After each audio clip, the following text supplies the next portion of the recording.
Le deuxième outil que je voulais vous partager, c'est l'impermanence.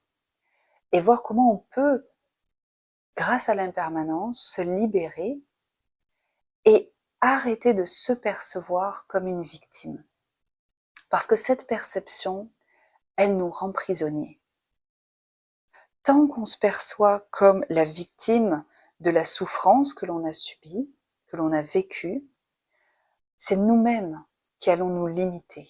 Cette perception nous limite et nous empêche de nous identifier correctement à ce que nous sommes vraiment, c'est-à-dire un potentiel de changement illimité. Ça, c'est notre vraie nature, un potentiel de changement, d'amélioration sans limite.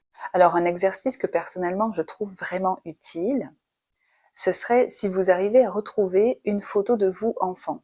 Imaginons peut-être que vous trouvez une photo de classe. Et là, vous êtes capable de vous reconnaître sur cette photo. De voir, ok, cette petite fille, c'est moi.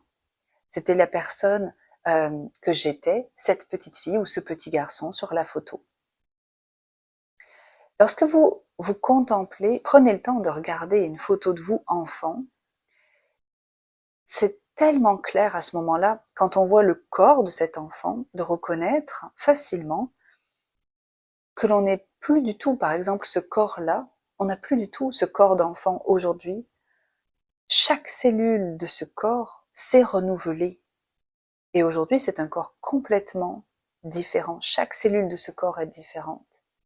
De la même façon, notre esprit est complètement différent. C'est facile de le reconnaître quand on regarde cet enfant et de voir la perception, les réactions, l'esprit de cet enfant n'est plus du tout l'esprit de la personne que je suis aujourd'hui en tant qu'adulte. Contempler l'impermanence consiste à ensuite réduire progressivement le laps de temps pour nous permettre de voir que si cette vérité s'applique aussi logiquement et clairement avec un esprit lucide, il nous est possible de reconnaître je ne suis plus du tout l'enfant que je vois sur cette photo. Je suis aujourd'hui une personne complètement différente.